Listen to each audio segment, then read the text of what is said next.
Welcome back, everybody. In this episode, we will be discussing a paper that looks at red light therapy for myopia management. Our guest expert for this episode is Dr. Erin Tomiyama, who is an assistant professor of optometry at the Marshall B. Ketchum University. Welcome, Erin. Thank you for having me. So this article is titled Repeated Low-Level Red Light Therapy, the Next Wave in Myopia Management, ? And it's by Salzano and colleagues and published in the Academy's journal, Optometry and Vision Science. Okay, now, when I saw this article, I was like, oh boy, I must have been out to lunch because I had never heard of red light therapy. This is a safe space, right? I have never heard of red light therapy until this article. So could you just please give our audience, what is red light therapy? Yeah, so there have been animal studies that have basically shown that, specific wavelength cues may be kind of have an effect on the emmetropization process. So this is kind of born from that. It's thought that maybe exposure to long wavelength red light, even for brief periods, might be effective in kind of helping that emmetropization process. Okay, so there have been animal studies. Have there been human studies on kids, since that's kind of who we want to treat? Yeah, so there have been studies done in kids. All of the trials so far have been done in Asia. So they're all children of specifically Chinese descent. Basically, in Asia, they've developed just different instrumentation that kind of it's like a binocular, kind of like some of those visual field testings, where you're looking in and you're basically being exposed to red light. It's unclear where they developed the timeline in terms of like what the effective treatment amount is, but all of the studies really report the same usage of 3 minutes twice a day for like 5 to 7 days a week. So unclear where that's from, but that's kind of the standard protocol for the red light therapy. So that sounds too good to be true and kind of easy. What is the catch for red light therapy?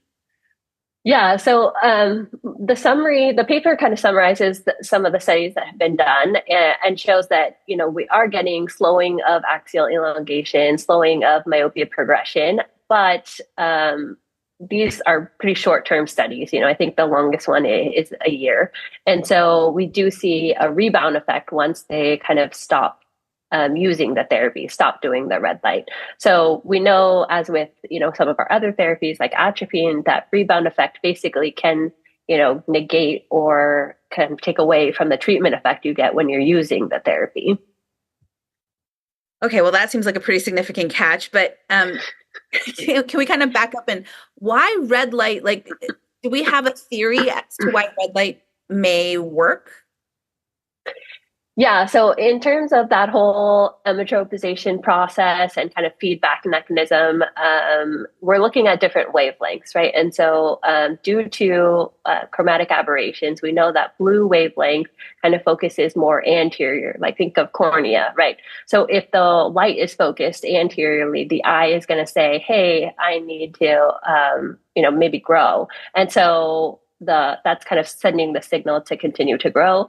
The red light is actually focused more posteriorly, and so that would be telling the eye, hey, stop growing. So kind of sending a stop signal. There are a lot of other theories, and the paper actually goes into a couple other theories, but they're all just kind of us kind of guessing at what might be the mechanism of action. Okay, and so what do we think about like safety of red light gazing for a few minutes every day? Yeah, so safety is a big concern, and that would be my biggest concern before we adopt any sort of treatment. When this paper was published, they had talked about how there was pretty much no adverse event reporting, and really only one case report of one child potentially having like laser maculopathy. Since this paper was published, there was actually another paper published where they actually looked at 2 of the devices and the output that was being admitted from those 2 devices, and found that kind of exceeded the level, at least from like a ISO or like ANSI standards aspect, that would be permissible permissible amount of exposure. So really we're putting the retina at risk then for thermal and photochemical damage. So at least from from what we know now, probably not very safe. Obviously, we can't say necessarily with certainty, but I think that if we were going to try to adopt this therapy into our arsenal for treating myopia, it would have to go through a lot. Yeah. And so there haven't been studies done on outside of China. Why is that? Well, at least knowing what I know in terms of being in the US, I would imagine, this is going to take a lot for the FDA to approve. We don't even have spectacle lenses for myopia management. So it's going to be a while before we get something like this. I think, obviously every country has different regulatory bodies. And so this was probably developed in Asia and has then kind of, gained popularity over there. So bottom line is we're probably not getting it in the US anytime soon. And we need to do That would be a my lot guess. more research before we have our next best thing. Yes, that would be my guess. Probably not anytime soon, and definitely more information needed in terms of long-term efficacy, especially because of the rebound, and then safety. Right. Well, thank you so much, Dr. Tomiyama, for joining me today. Thank you.